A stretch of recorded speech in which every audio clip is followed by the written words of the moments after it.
I was put on this planet to show you underrated bass lines. There's a lot of them out there. A huge part of the content I've created for you was showcasing these underrated bass lines in short form content. So let's take that underrated bass line and let's merge it with Bass Teacher Breakdowns. And Bass Teacher Breakdowns are these videos I've been doing where I take a song, I react to it, I teach it, I tell you all the ins and outs of it. So we're gonna do this with underrated bass lines. This tune today has an amazing bass line, and I bet you didn't know it. So what's on deck for today? We have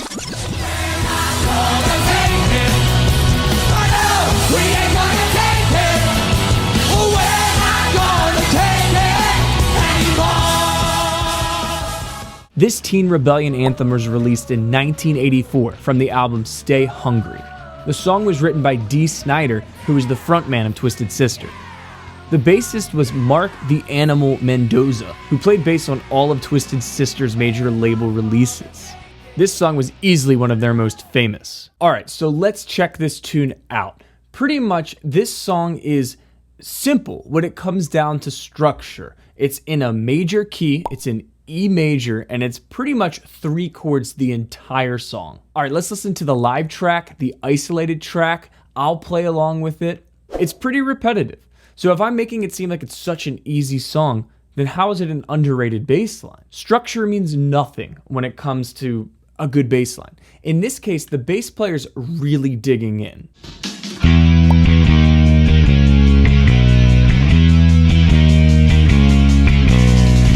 Once the verse kicks in, the core bass line starts to happen. Whether you're an aggressive pick player or digging in, that is really the way to get this sound. It looks like Mark Mendoza, the bassist, is a fingerstyle bassist, but I've seen him get pretty aggressive live.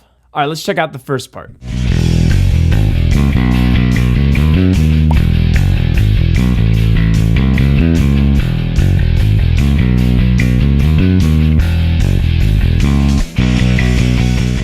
So right there, that I'm digging in, I'm playing over E major, then I'm landing to B major. In this B major measure, I'm gonna slide into the major third, which has a nice little texture, nice little bit of taste.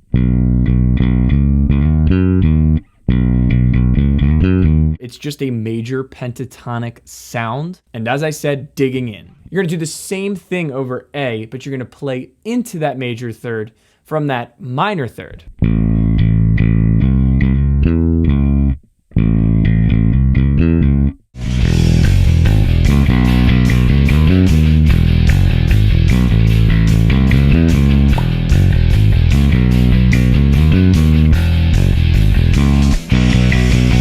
Alright, let's take a look at the isolated track. By the way, on Bass Freedom, you can request these breakdowns. If you want to let me know what you want to see me do for my next video, my next breakdown, join the community. If you're a bass player, an aspiring bassist, aspiring professional, Bass Freedom, check it out. The bass is pretty quiet in the mix, so let's listen to it isolated. I use Moises. It's a little underwater-like sounding, but it's as good as we're going to get from the track. So check out this verse.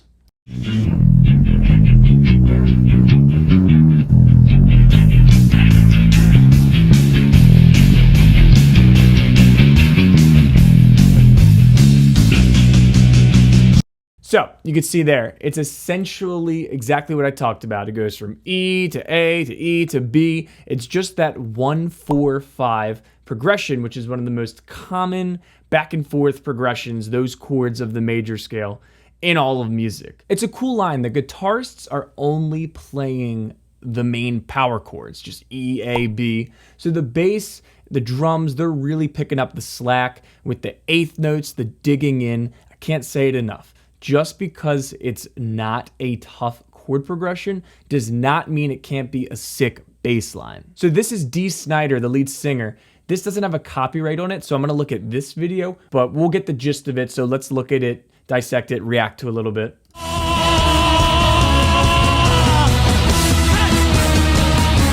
Orchestra? We've got the right to choose it. There ain't no way we'll lose it.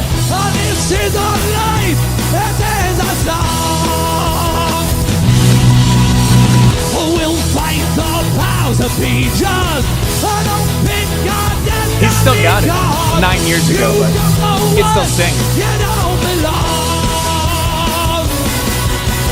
We're not gonna take it. I know we ain't gonna take it. We're not gonna take it anymore. Bam. Not Twisted Sister, but you get the gist there. The bassist, obviously there's a whole freaking orchestra on this. That's really cool. But they stayed true to the bass line. As I mentioned before too, the bass is kind of quiet in the mix, which always sucks. You know, bass could be louder, but hearing it isolated, here breaking it down for you, give this one a go. So let's look at the chorus part. The chorus part is the same bass line as the verse. It changes one thing. Check this out.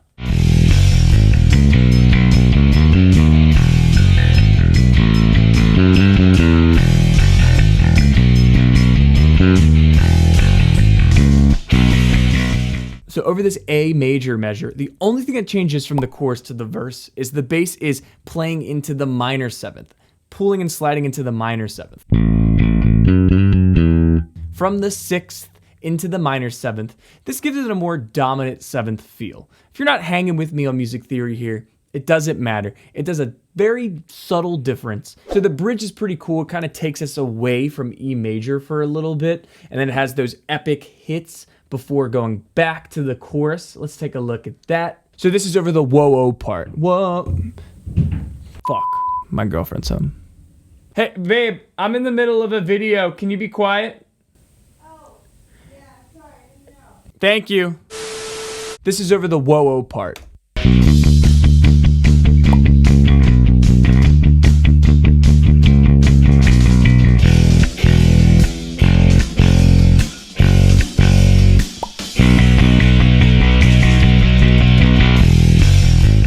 So there it is. That bridge is simple. It takes us away, and when we come back, it feels that much better. That's really it. You have pretty much the same bass line in the verse and the chorus, except the bass changes the littlest bit during that chorus over the A measure. There's a bridge which takes us away out of E major, but it's a simple form. I'll say it for the 1000th time. Simple song in terms of chords, awesome bass line. I mean, digging in, some cool slides, just an absolute basic foundation of bass line creation. This is a good one. You should learn it. You should try it. Let me know what you think. If you want to level your game up on Bass Freedom, then you can head there, and you can also choose my next breakdown. I will see you guys next time. Peace.